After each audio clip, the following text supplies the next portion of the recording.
আপনি কি কখনো ভেবে দেখেছেন বিষ পান করার পরেও মহাদেবকে দেবাদিদেব মহাদেব কেন বলা হয়, আর অপরদিকে অমৃত পান করার পরেও রাহু আর কেতুকে অসুর কেন বলা হয়? কেন? এর কারণ হলো উদ্দেশ্য। আপনার কর্ম করার পিছনে যে উদ্দেশ্য আছে তা অত্যন্ত গুরুত্বপূর্ণ। এই সংসারে কোনো ব্যক্তি সেই দ্বারাই পরিচিত, কর্ম করার পিছনে তার উদ্দেশ্য নিয়ে। যদি কেউ পরোপকার করে কিন্তু তার পিছনে তার উদ্দেশ্য যদি স্বার্থের হয়, সে পরোপকারী মানুষ নিজের মাহাত্ম্য সেখানেই হারিয়ে ফেলে। যদি আপনার কর্মের পিছনে আপনার উদ্দেশ্য সঠিক হয় তাহলে অভিশাপ ও বরদানে পরিণত হতে পারে। আর যদি আপনার কর্মের পিছনে উদ্দেশ্য অনুচিত হয় তাহলে আপনার বরদান ও শাপে পরিণত হতে বেশি সময় লাগে না। এই সমস্ত খেলা কর্ম আর তার উদ্দেশ্যে, তাই শুদ্ধ মনে খেলবেন। হরে কৃষ্ণ। রাধা আমাকে বহুবার জিজ্ঞেস করে এই মোহ আর প্রেমের মধ্যে পার্থক্য কি। রাধাও তা বুঝতে পারেন না। আপনার মনে নিশ্চয়ই প্রশ্ন আসে যে তফাৎটা কোথায় এই মোহ আর এই প্রেমের মধ্যে। আসুন, খুব সহজেই আমি আপনাকে এটা বুঝিয়ে দিচ্ছি। একদিকে আপনি এটা ভেবে দেখুন, একটা মাছ যে জলে থাকে সেখানেই বাস করে। যদি গ্রীষ্মকালে সেই জল শুকিয়ে আসে সে তা ছেড়ে যায় না, সেখানেই থাকে সে। গরমে জল শুকিয়ে যাওয়ার কারণে সে সেখানে কষ্ট পেয়ে নিজের প্রাণ ত্যাগ করলেও সে স্থান ত্যাগ করে না। অন্যদিকে আছে এক ভ্রমর, যে একটা ফুলের আশেপাশে শুধু ততক্ষণই ঘোরাঘুরি করে যতক্ষণ সে ফুলে সে রস পায়। সেই রস শেষ আর সেখানে সে ভ্রমর আর থাকে না। তাহলে যে তফাৎ এক ভ্রমর আর মাছের মধ্যে আছে, ঠিক সেই তফাৎই আছে মোহ আর প্রেমের মধ্যে। যা কোনো কামনা ছাড়া, কোনো লোভ ছাড়া করা হয় তা হলো প্রেম, আর যা কিছু পাওয়ার উদ্দেশ্য নিয়ে করা হয় তা হলো মোহ। তাহলে ত্যাগ করে দিন এই মোহকে, আর আমার সাথে ভালোবেসে বলুন হরে কৃষ্ণ। অনেক উচ্চতায় পৌঁছতে গেলে আমাদের কি প্রয়োজন হয়? এর উত্তর বড়ই সহজ, সিঁড়ি। এবার এর মধ্যে একটা গভীর রহস্য লুকিয়ে আছে। আমরা যখন দ্রুত সিঁড়ি দিয়ে উঠি তখন কাউকে পিছনে ফেলে এলে তখন আমরা তাকে দেখে কি ছোট মনে করি? তাকে কি আমরা নিচু নজরে দেখি? যদি কাউকে ধাক্কা দিয়েই আমাদের এগোতে হয় তাকে দেখে কি আমরা উপহাস করি? যদি আপনার উত্তর হ্যাঁ হয় তাহলে এটা আপনার বড় ভুল। আপনার সিঁড়িতে যার সাথেই দেখা হোক মধুর সম্পর্ক বজায় রাখুন, স্নেহময় ব্যবহার করবেন তার সাথে, বিনম্র থাকবেন। কারণ যে সিঁড়ি দিয়ে আপনি উঠছেন মনে রাখবেন সেই সিঁড়ি দিয়ে আপনাকে নিচে নামতেও হবে। যদি এই সিঁড়ি না থাকে তাহলে নিজের বিজয় উৎসব অবশ্যই পালন করুন, কিন্তু যারা পিছনে থেকে যায় তাদের নিয়ে উপহাস কখনই করবেন না। হরে কৃষ্ণ। সাফল্য। সাফল্য কে না চায়? সবাই সাফল্যর পিছনে ছুটতে থাকে। প্রত্যেক ব্যক্তি সাফল্য পেলেই উৎসব পালন করে, আনন্দ করে সে। কিন্তু যদি আমি কথা বলি অসফলতার, তখন সবাই দূরে পালায়। কেউই চায় না যে সে জীবনে অসফল হোক, কামনা করে যাতে জীবনে কখনো তার অসফলতার সম্মুখীন না হতে হয়। আর যখন অসফলতা আসে তখন লোকে নিরাশ হয়ে পড়ে, কেউ আবার শোকে ডুবে যায়। কিন্তু কেন? আমি জানি আমি যা বলছি তা কঠিন, কিন্তু একটু ভাবুন, অসফলতা ছাড়া সাফল্যের আনন্দের উপভোগ করা যায় না। যতক্ষণ না সারাদিন রোদে দাঁড়িয়ে থাকবে, গরম না সহ্য করবে, ততক্ষণ সন্ধ্যের মিষ্টি চায়ের আনন্দ কী করেই বা পাবে, তার গুরুত্ব কী করে বুঝবে? এটাই হয়ে থাকে সাফল্য আর অসফলতার। সাফল্য পাওয়ার জন্য অসফল হওয়াটাও অত্যন্ত গুরুত্বপূর্ণ। সমস্যা তখনই আরম্ভ হয় যখন আমরা শুধু সাফল্য আর আনন্দের জন্য তৈরি থাকি, কষ্টের জন্য নয়, অসফলতার জন্য নয়। অসফলতার সম্মুখীন হওয়ার জন্য নিজেকে প্রশিক্ষিত করতে পারি না। একটা সাধারণ কথা যা আপনাকে আত্মস্থ করতে হবে। হ্যাঁ, যার থেকে আমরা দূরে পালাই সেই পরাজয়ের সম্মুখীন হতে শিখুন।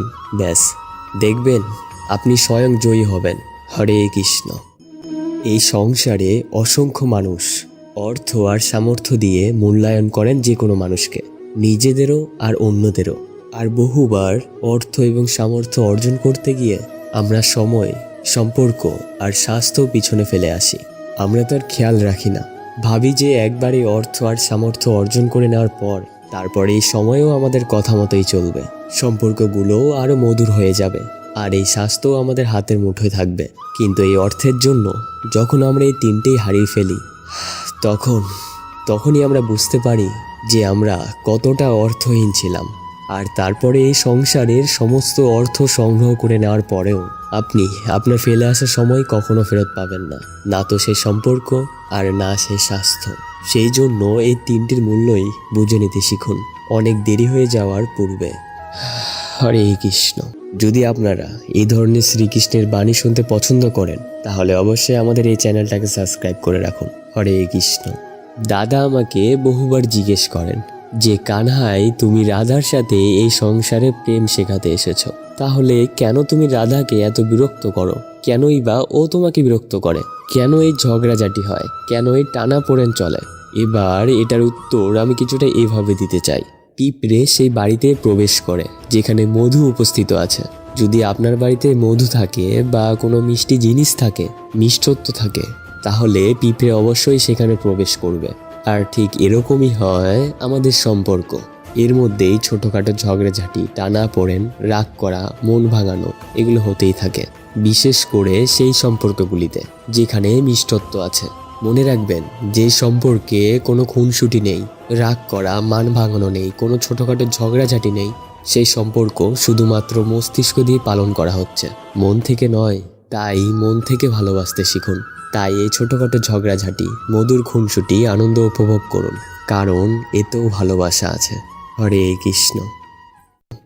প্রেম, আমরা সকলেই প্রেম করি, প্রেম পাওয়ার চেষ্টা করতে থাকি। আর এমনও অনেক মানুষ আছেন যারা প্রেম অর্জন করেও ফেলেন, কিন্তু সেখান থেকে শুরু হয় এক নতুন অধ্যায়।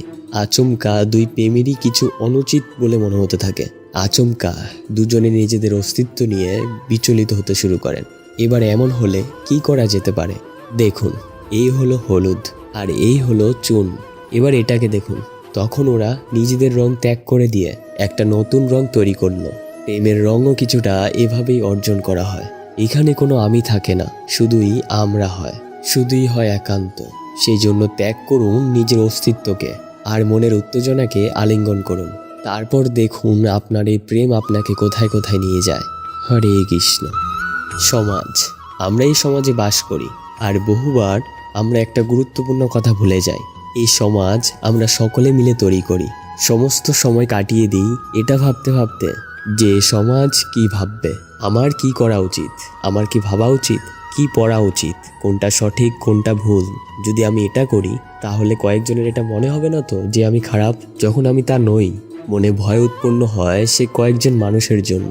তার কারণ হলো আমরা আমাদের মনের কথা শুনতে পাই না, না শুনতে পাই, না বলতে পারি, না তা করতে পারি। সেই কয়েকজন মানুষের ভয়ে আমরা খারাপের বিরোধিতা করাই ছেড়ে দিই। কিন্তু কখনো নিজেকে জিজ্ঞেস করুন, শেষ পর্যন্ত কারা এই কয়েকজন মানুষ? এই সংসারে প্রতিটি মানুষেরই নিজের আলাদা আলাদা ব্যক্তিত্ব আছে, আলাদা দৃষ্টিভঙ্গি আছে।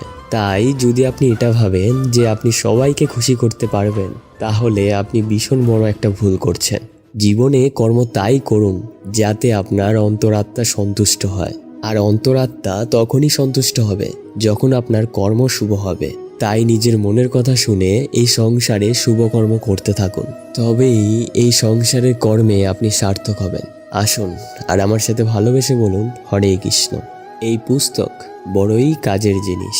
কাহিনী হোক, কবিতা হোক কিংবা স্মৃতি হোক, এতে যাই লিখে দেবেন তা ভবিষ্যতের পুঁজি হয়ে যাবে। কিন্তু যদি কখনো এমন হয় যে এই পুস্তক ময়লা হয়ে যায়, বা যদি কোনো পাতায় আপনি ভুল করে কালি ফেলে দেন, বা যে কোনো বাক্য লিখতে গিয়ে আপনি ভুল করে ফেলেন, তাহলে আপনি কি করেন? সেই পুস্তক কি আপনি তুলে ফেলে দেন? না, তাই তো। শুধু একটা পাতা ছিঁড়ে ফেলেন যাতে সেই পুস্তক সঠিক থাকে, আরো সুন্দর হয়ে ওঠে। ঠিক এই পুস্তকের মতোই হয় আমাদের সম্পর্ক। তার সেই এক পাতাই হলো একটা ভুল। তাই যে কোনো সম্পর্কে যদি কারো কোনো ভুল হয়ে থাকে, তাহলে সে ভুলকে সম্পর্ক থেকে দূরে করাই সঠিক হবে। সে ভুলকে ভুলে যাওয়াই সঠিক হবে। সেই সম্পর্ক ভাঙা নয়, সেই সম্পর্ক সামলে রাখুন। কারণ ভুল তো সবার দ্বারাই হয়। যদি এরকম করেন তবেই জীবনরূপী পুস্তক আরো সুন্দর হয়ে উঠবে। একে অপরকে ক্ষমা করতে শিখুন, একে অপরের ভুলকে ভুলে যেতে শিখুন। তারপর দেখবেন এই জীবনে আরো আনন্দ আসবে আর এই সম্পর্ক নিঃশ্বাস নিতে থাকবে। তাহলে আসুন আমার সাথে ভালোবেসে বলুন, হরে কৃষ্ণ।